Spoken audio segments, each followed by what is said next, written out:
Hey there. So it's another video. Here, check this out. So I'm going to plant a nectarine tree. It's an Arctic jay. It's a nectarine that's white flesh and it's freestone. So the stone is loose. You don't have to peel it really hard, difficultly off the stone. Anyway, we already have fruit trees. Watch.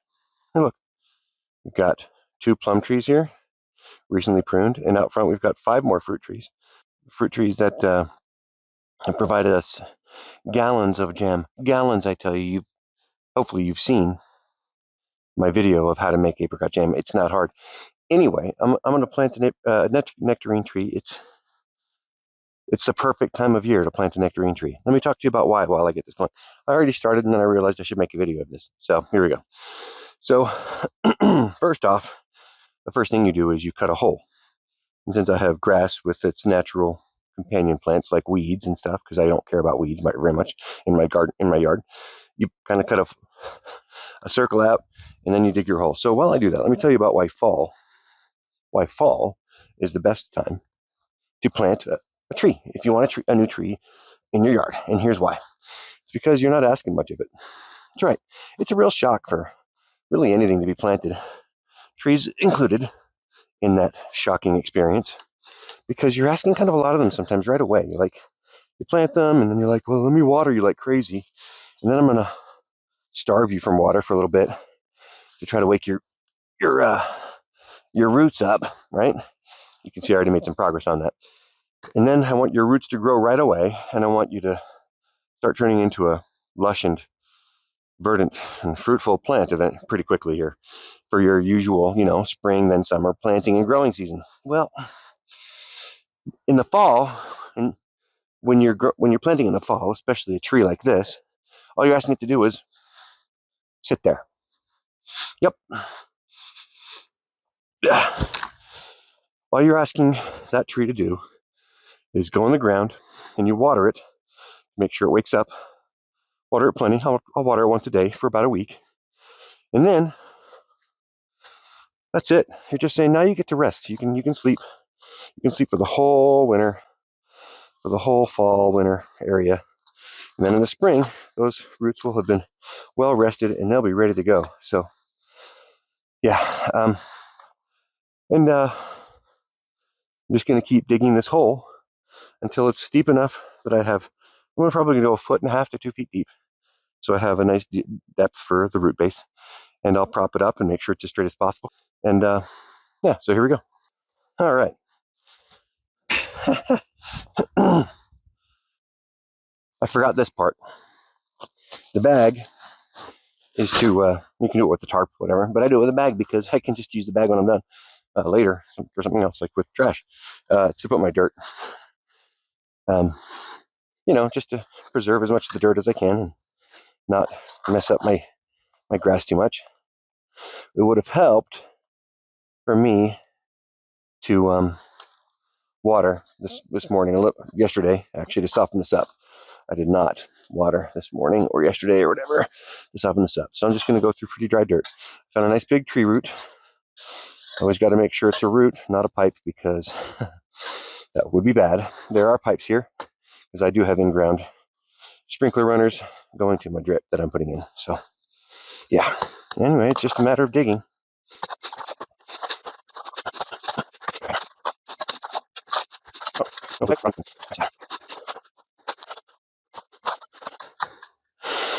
Okay. So you may be noticing that this is quite hard to get through. That's because I live in a place with very rocky dirt. Very rocky dirt. And it's also very clay dirt. It's just really dense stuff and does not lend itself to easy digging. Well, you might say, well, why don't you use a pickaxe? I'll tell you why I'm not going to use a pickaxe. Even though it's very manly. It might look fun on video. At least I might think it looks fun on video. That is because there are pipes. I don't know if there are pipes right here.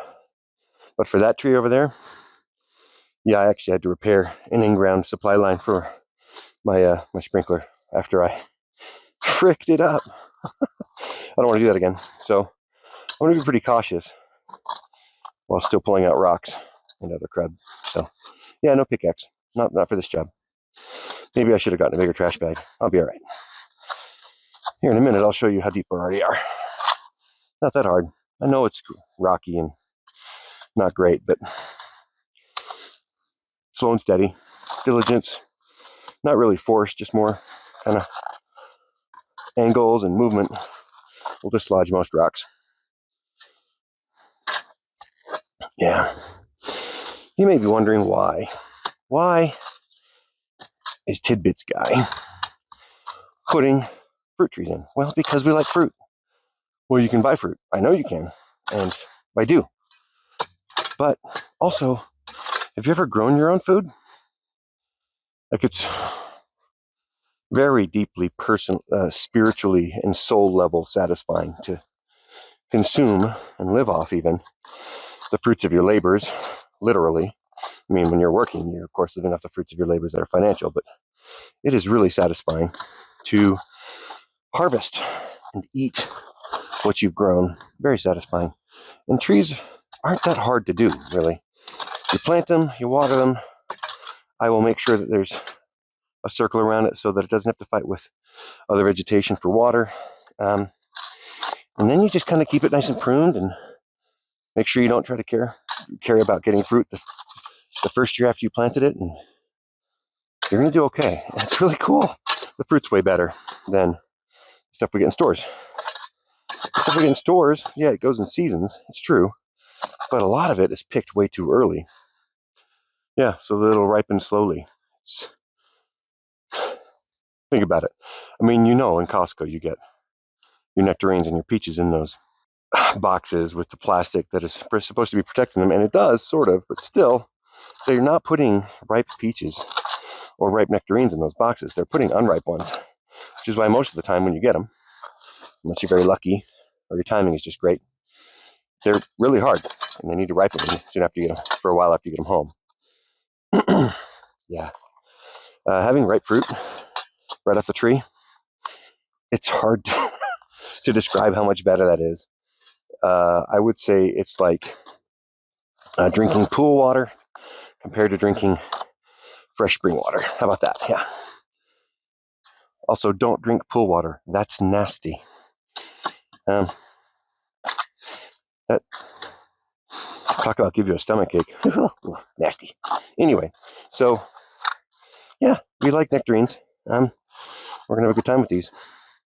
Been meaning to put this in for a while and just never really got to it, and realized that it was a perfect time of year. Called around, found a place that had one for sale, or had some for sale on discount. I think I got it for 30% off, which is good. Sticker shock. Let's talk sticker shock. Yeah, getting good fruit trees from a good reputable place is kind of expensive. So like most of the trees I put in have cost me $100. Yeah, $100. It's a tree. Come on, calm down. This one cost me 50. So yeah, it was actually 50% off because it's so late in the season. Which is kind of funny since it's a perfect time to plant. But I guess most people are like, I don't want to plant in the fall. It's cold. It's not that cold right now. So yeah, there you go. A couple other things you keep in mind as I get pretty close to wanting to put this in the ground. You go nice and wide, way wider than the actual root base that you're about to put in. And then deep enough for you to have some room to play with, because what you're going to do is you're going to actually put a amount of dirt in the middle of the hole and try to spread the roots that are in there at the base of this tree kind of around the mound.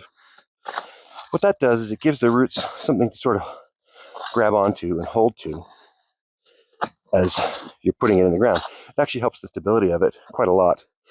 For depth, I'm going to show you, there's a flare at the base of this trunk. I'll show you that in close up in a little bit. And what I'm going to do is I'm going to have that flare be halfway in the ground and halfway above the ground. I found that just seems to be the best way to go in this dirt and in the way I water and the way these things want to grow. So, all right, I am already almost there, and I've been so far, fingers crossed, very lucky, and haven't found a pipe yet. I mean, sure, there's a fair amount of space here, and I shouldn't be always finding a pipe, but it feels like I almost always do. So if I really don't find a pipe here, that would be kind of remarkable. Okay, that is actually ready. Okay, so what you got here is some twisties to try to keep it straight up with this nice bamboo stick. I'm going to take them off, unnecessary for my purposes today, and then I'll put it in the ground because I'm in the right depth. I'll show you here. Hang. Before I put it in the ground, I'll show you what we got going on. Should have had my pocket knife, but I got dressed in a hurry so I could do this. So I have the rest of the day to do some writing.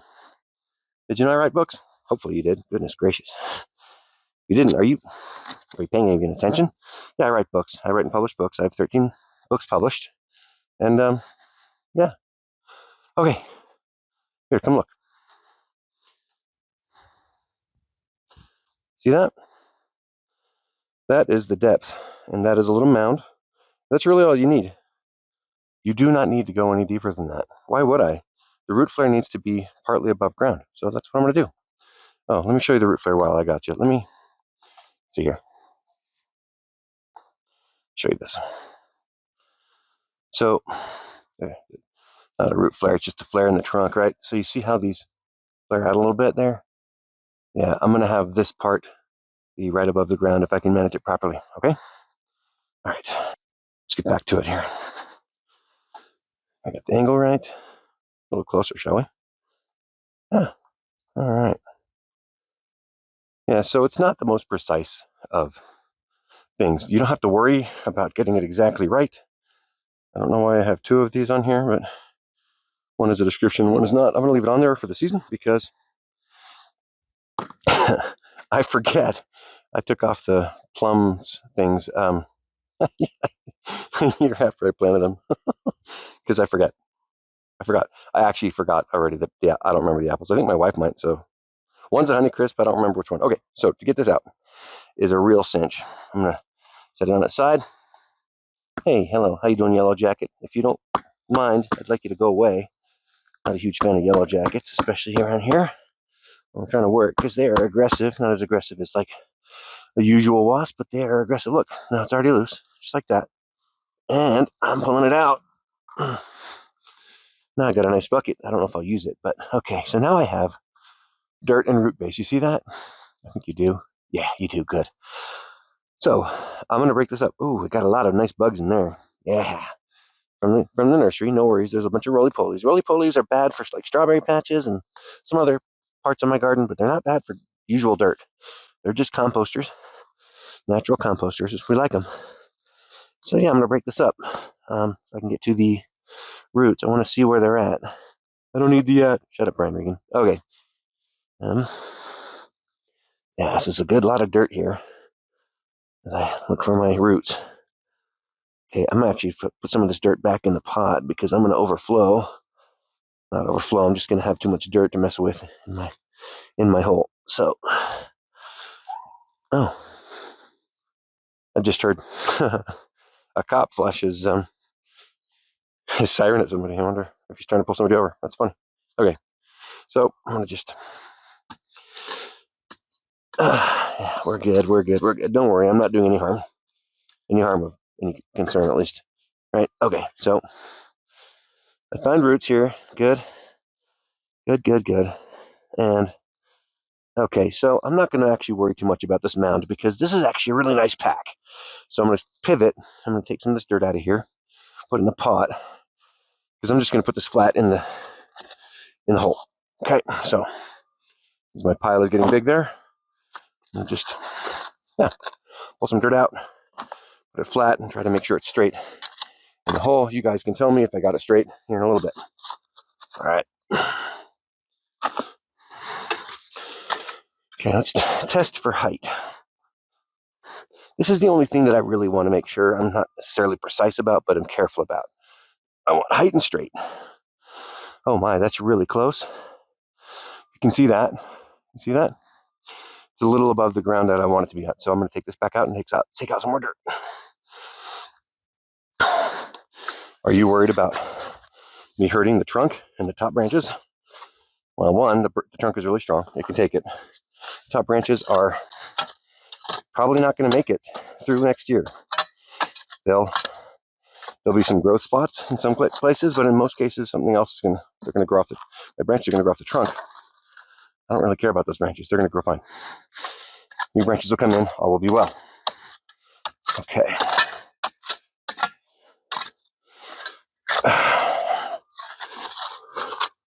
Okay, let's try that again and see how this looks. Okay. Oh, that is so good. That is so good. Look at that. Okay, and it's a little wobbly, so I'm gonna need to shore it up some. So get all this extra dirt in before it smothers my grass and weeds and other good healthy plants. Got dandelions in here, clover. Hey, fun fact. You want to know what's being harmful to our bees? You. Yeah.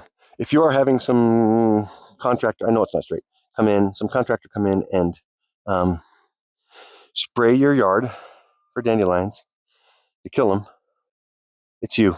You're part of the problem. I'm sorry. I don't want to be mean or anything. I got to angle this a little better. I don't want to be mean or anything, but it is you. Dandelions are the bees' first plant. They're their first flower. They got to have them. So stop killing your dandelions, and or at least, maybe we can have maybe we can have a middle ground on that. Let your dandelions grow for the first part of the season. Let them flower. Let the bees have their thing, and as soon as they start to turn into seeds, then maybe mow them up and gather them and throw those away, and then maybe do your herbicide then, if you absolutely must do your herbicide. I don't think you should do your herbicide. I think dandelions are actually kind of great, but anyway, yeah, it's you, it's me, it's everybody who's just obsessed with having a perfect, picture perfect, artificially perfect yard of fescue or Kentucky or whatever. Bluegrass is a music. Is it also? I think it might also be a grass. Anyway, that's still crooked. I'm gonna bring it this way. So let's let the dandelions be, huh? And for me, I really, really, really don't mind the dandelions. They're pretty, kind of cute. This backyard in this early spring gets really yellow because we have so many dandelions growing in it. It's just how it is, and it's a natural occurrence. Dandelions are only weeds if you think they are. If you don't like them, we are almost straight. This is looking really good. Okay, but first, before I do anything else, I've got to test its stability by stepping on it. Okay. I'm not wanting it to be totally firm yet. I'm just wanting it to be settled where it's going to settle and angled where it's going to angle. Yeah.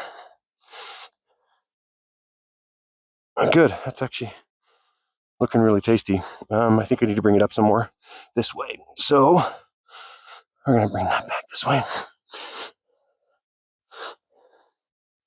Okay. Oh, that's fine. Don't need the tape measure anymore. Okay. That's better, I think. Yeah. Oh, that looks right. From that angle, it's good. From that angle, I think we're good. Okay, and it's the right height with the flare, as far as I can tell. So let's do a shortcut, shall we? Okay. Also, another reason to have a bag or something stronger, but this bag will be fine. Plastic is magic. We just need to be more responsible with how we use it, and maybe do less of it. All right. Don't need you. Thank you.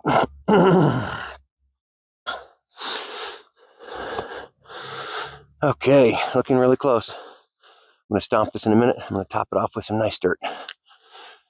And then we'll finish it by digging all around it. So I'm going to picture about a 5-foot drip line. What that means is a drip line is where the branches grow out to and water drips off them when it's raining. And I want to protect the root growth out to the drip line, to what I expect the drip line of the tree to be, from having to fight with other vegetation for water. Yeah, so I'll be cutting around, and I'll show you what that's going to look like in a second. But this is almost planted. So, yep, that's me just stepping on it. A little squishy and loamy down there. It's going to be all right. Yeah, that's the right height for me. I'm happy with that height. It was good height. Yeah. It's going to settle some more, and as it settles, as water gets in there and more dirt moves and rocks move around, I'll move it around a little bit if needed. I'm not married to one specific spot or anything. And the middle is going to go down too, especially as I step on it here.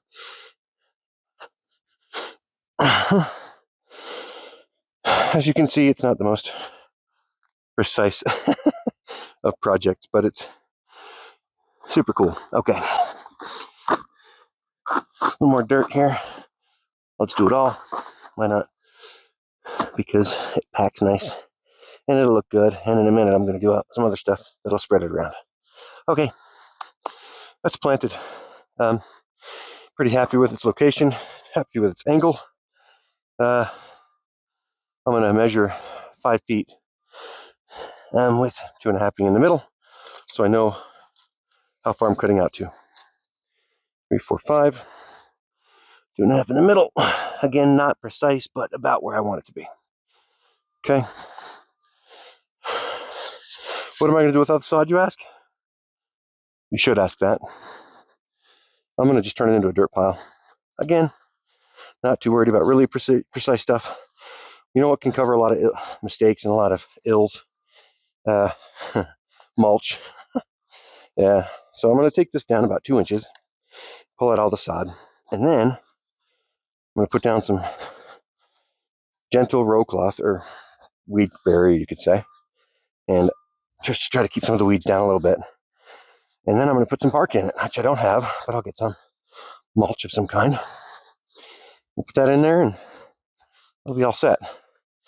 Last time I did the bark / mulch thing later.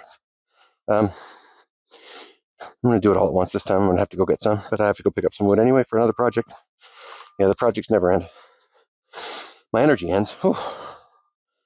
But thing is, once you get into a project, it's really the fear of starting and the entropy of and momentum of sitting around doing nothing we have to fight. Because once we start projects, we're more likely to just finish them, just carry it through. You can call it ADD or ADHD. It's an extremely common part of the human condition, so I don't think we need to name it other than an opportunity for growth, an opportunity to get to know ourselves, you know? Yeah, right, as you can see, I'm just making a line. As you can also see, once again, not too worried about precision. It'll come together real well here, no worries.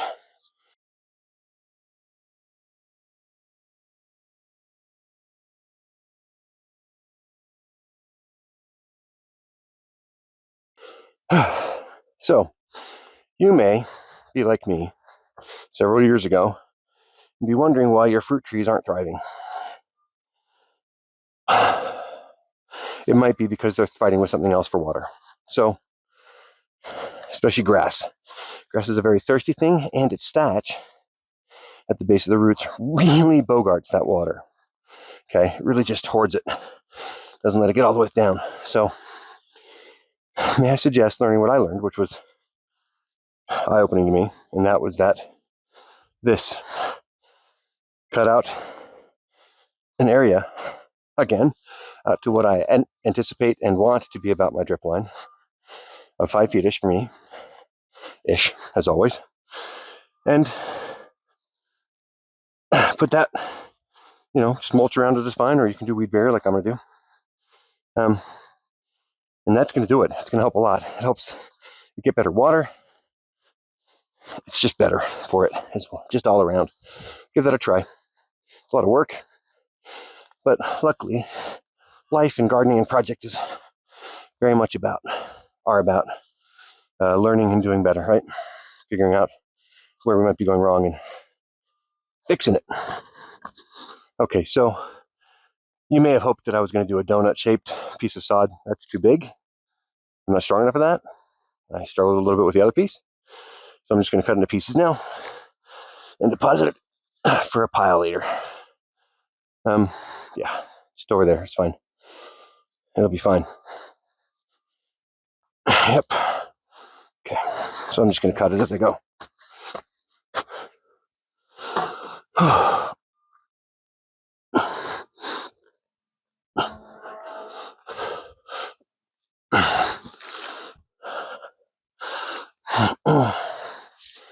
don't really like to let things go to waste. Dirt's useful stuff, man.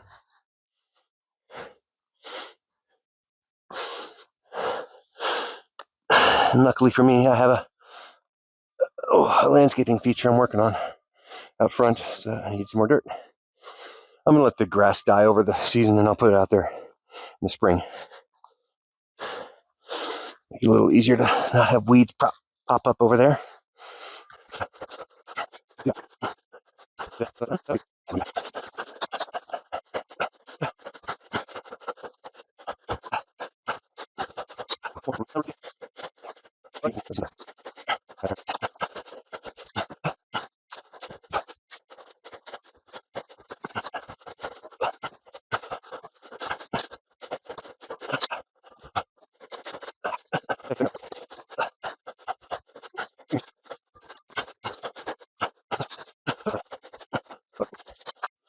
Yeah, there it is. That's just a fair bit of work, but there you go. Planted a relatively round space for it. Hey, I'm back. There you go. So I'm going to put some weed cloth around it, or in it, and I'm going to put some mulch in it. We'll be done after I water it. That'll be it. So this is some pretty strong weed cloth. I have to do strong stuff back here because, well, I have chickens, and they will shred anything that isn't just quite tough. Hey, guess what? There isn't much of for this either. Precision. Watch. So, like, that's a rough measurement. I'm going to get it right there. I'm going to cut it straight. I'll do the circle in a little bit. Or sometimes I just fold it, you know, in the circle, because why do I worry? Why would I worry? I'm going to cover it all with mulch. Like I've said before in this video, mulch covers a great deal of not sins, but errors and stuff. And I want things to look good, but I'm much more about the functionality than anything else. So I'm going to just get this in here, as I need it to overlap about 8 to 12 inches. And then you can go under. Bob's your uncle. That is there where it needs to be. Look at that, huh? How about that? Just like that. Half is almost done already. The mulch out of here. Okay. Next sheet. Next length, as it were. And I'm just using kitchen shears. You can get these things, not kitchen, your regular shears. You can get these in bulk from some places. Amazon's a good retailer for that. I know they're not great sometimes. But, you know, I got like a package of 10 of these 3 years ago and haven't had to more than that, 5 years ago. I've been fine. They have supplied me well since, so, you know, not too concerned. All right. Now, before I do all that, I gotta uncover that flare, because that flare, not office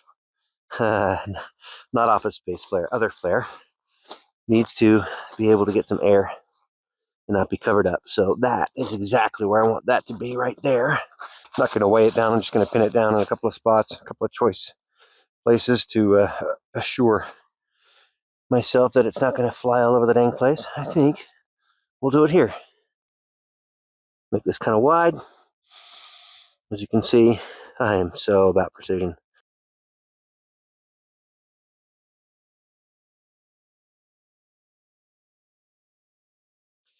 I'm going to be on the inside of the circle, not on the outside of the circle, okay? Because that's fine. Just like that. Super, super simple. Super, super simple. What do I do with the extra? Well, it's a plastic, and so I recycle it. I just hope that my city is a city of its word when it says that it does actually have a recycling program. I don't know. Now, there's one concern about this stuff, and that is microplastics. That's a real concern, right? Major agricultural endeavors, farms and stuff, have found that microplastics really can get into the soil and can affect things like drainage, overall soil biome health. So, use it sparingly. I am not too concerned for my space here because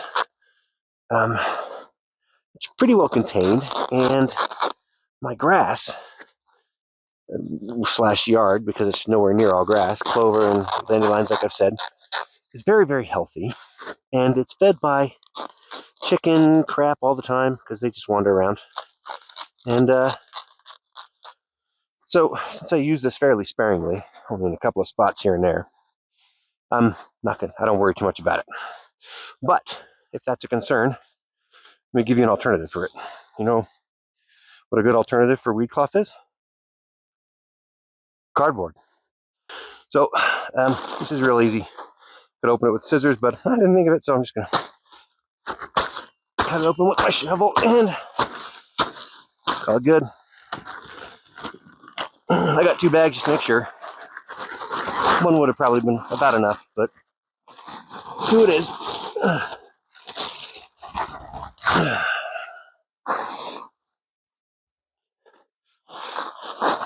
Okay, next one.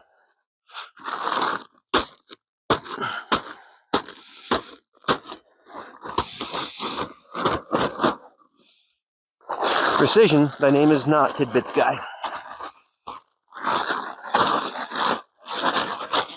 I'm not gonna dump all this in here. I've got another place I can put some of this.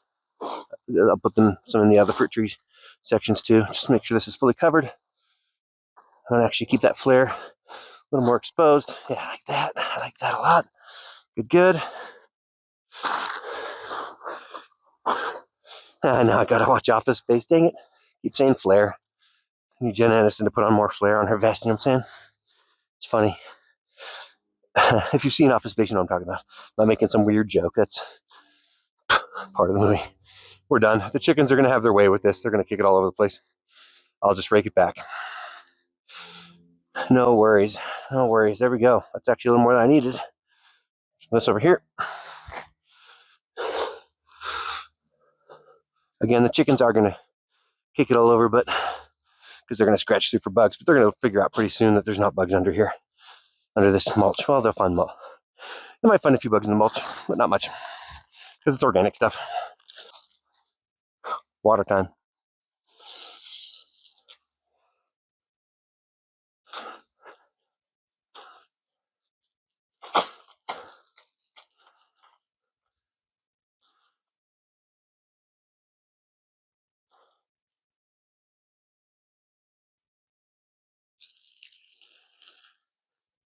Yellow jacket.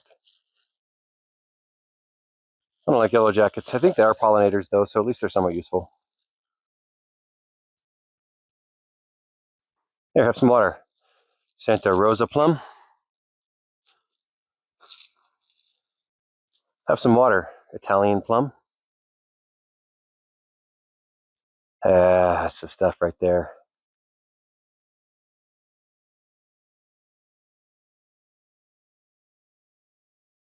Check that out. There we go. Just give them something to drink as fall goes on without a lot of moisture. You know, I live in Utah. You probably figured that out, or I've mentioned it. It's hit and miss with the water. You don't want to act like you live in a place with a ton of water when you don't.